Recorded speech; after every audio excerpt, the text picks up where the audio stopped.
हमारी चिंता ये है कि सारे के सारे जो बॉर्डर्स खुले हुए हैं पीओके के साथ में, जहाँ से पाकिस्तान ने उनको लॉन्च करा, पाकिस्तान आर्मी कोई परवाह नहीं है। अगर आपको देश चलाना है तो इन लोगों की परवाह मत करिए।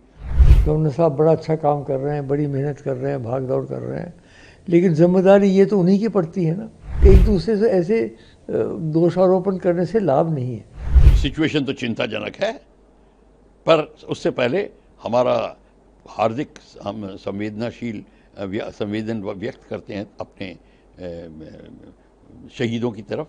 हमारे मेजर साहब जो गए हैं, और ये हमारे लिए चिंताजनक है, और हमारे बहादुर जवान शहीद हुए हैं।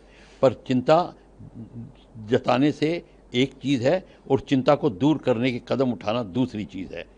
क्या है प्रॉब्लम? चिंता हमारी चिंता ये है कि सारे के सारे जो बॉर्डर्स खुले हुए हैं पीओके के साथ में, जहाँ से पाकिस्तान ने उनको लॉन्च करा, पाकिस्तान आर्मी, गवर्नमेंट नहीं, पाकिस्तान की पब्लिक नहीं, वो कश्मीर का मुद्दा ही नहीं चाहते, वो भारत से खुला बॉर्डर चाहते हैं और फैलसूफी चाहते हैं। आर्मी क्योंकि उनकी अहमियत चैलेंज होती है, इसलिए वो ये मुद्दा जारी रखना चाहते हैं और इन्फिल्ट्रेट करा रहे हैं टेररिस्ट को।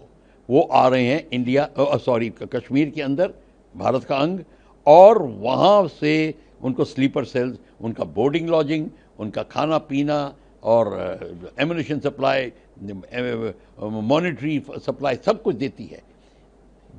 Director general police mister swan ने और अपना पूरा का पूरा व्याख्यान दिया है, जब टेलीविज़न उनकी स्टेटमेंट अवेलेबल है कि कौन सी पॉलिटिकल पार्टी जो थी वो टेररिस्ट की मदद कर रही थी, और जो पुलिस ऑफिसर टेररिस्ट के खिलाफ एक्ट करते थे उनको जेल में डाला जाता था। किस तरीके से उन्होंने टेररिज्म को फैलाया, स्लीपर सेल्स की बात करी उन्होंने।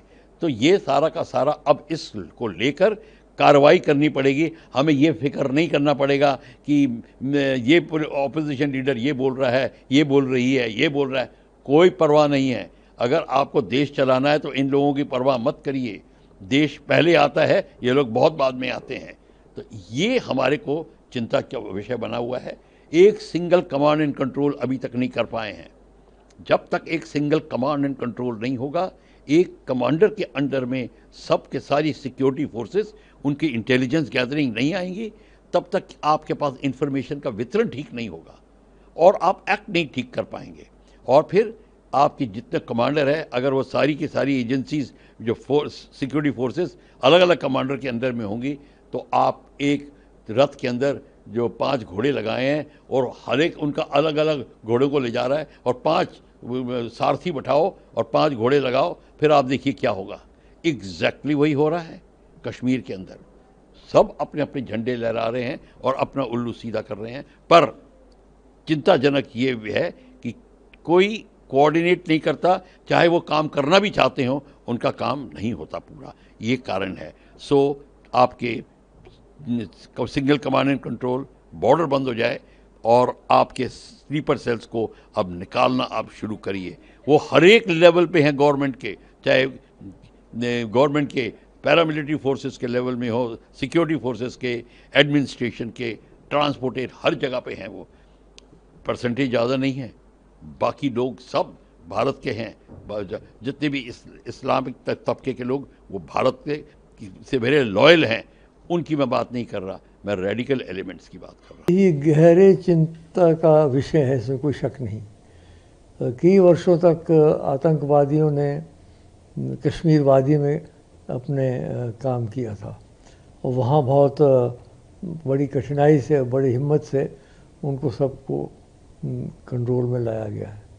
इक्कड़ उक्कड़ होते रहते हैं, लेकिन जो बड़े पैने पर कर रहे थे वो कश्मीर में नहीं हो रहा। अब लगता है इन्होंने जम्मू की ओर अपना ध्यान देना शुरू कर दिया है। देखिए, पिछले 6 महीने में हमने कई अपने जवान और अफसरों को गंवा दिया है, वो शहीद हो गए हैं। यानी बहुत ही गंभीर विषय है ये। आज भी सुबह मैंने सुना 4 हमारे जवान और 1 अफसर मारे गए। तो इसका मतलब ये है कि पूरा अभी तक प्रशासन का वहाँ कंट्रोल नहीं रहा है। नहीं तो ऐसा होना नहीं चाहिए।